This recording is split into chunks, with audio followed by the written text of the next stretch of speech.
Here's a question. Do you believe in heaven? Various polls find that somewhere around 80% of Americans do. But a Harvard-trained brain surgeon wasn't so sure until he spent a week in a coma and came out with an incredible description of the afterlife. My co-anchor Terry Moran has a story. A mild afternoon in Lynchburg, Virginia, and Eben and Holly Alexander are at a high school soccer game cheering on their 14-year-old son, Bond. They are a perfectly ordinary American family with an extraordinary story. They have been touched by a medical miracle and maybe more. I mean, it was impossible after impossible after impossible. Eben Alexander, a Harvard-trained neurosurgeon who was a skeptic when it came to religion, survived a near-death experience, and he now carries the memory of what he says was a journey to heaven, a journey that all his scientific training cannot explain. On November 10th, 2008, Eben awoke with a searing headache. When his wife Holly checked in on him, he was having a tremendous seizure. And I said, say something. And he didn't say anything, so I called 911. Eben was rushed to the hospital where he worked as a neurosurgeon. The only word we could truly make out was help, and the rest of his verbalization was purely screaming. Eben Alexander had been stricken with an extremely rare and virulent E. coli meningitis infection that was ravaging his brain, plunging him into a coma. I mean, I was trying to die. In fact, doctors gave him almost no chance to live and told his family if he did survive, he'd be brain damaged for the rest of his life. His eyes were just off and cocked. It was just like no one was there. Eben believes Holly is right. He wasn't there. Did you go to heaven? Yes.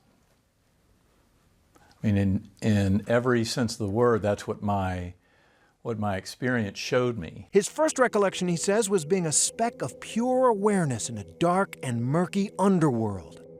And then I was rescued by this beautiful spinning white light that had a melody, indescribably beautiful melody with it, that opened up into a bright valley. Just an incredible, rich, ultra-real world of indescribable complexity. God was there, he says, and he encountered him through an orb of brilliant light. He soared on the wing of a butterfly with a beautiful young woman as his companion, and the young woman gave him a message to take back from heaven. You are loved, you are cherished, there's nothing you have to fear, there's nothing you can do wrong. It's a beautiful vision, but heaven? A lot of people are going to say, Doctor, it was a hallucination.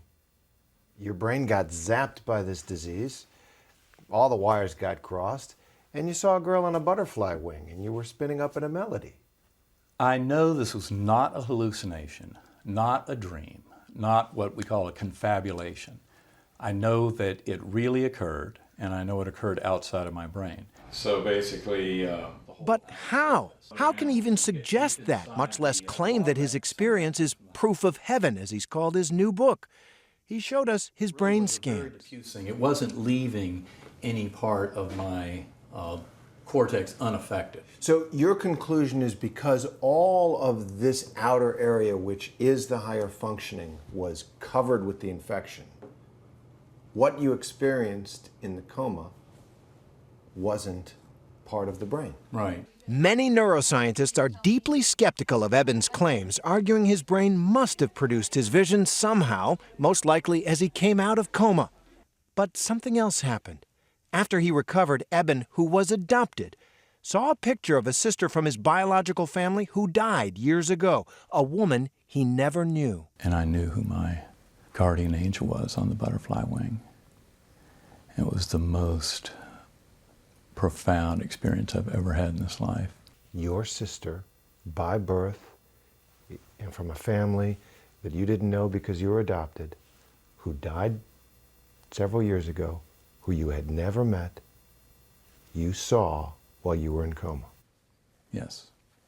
And that was the key. That explained everything. Smells good, that's for sure. Dinner time at the Alexander home. Come, Lord Jesus, our guest to be, blessed. They were not a particularly religious family before Eben's coma. He was a skeptic. Not anymore.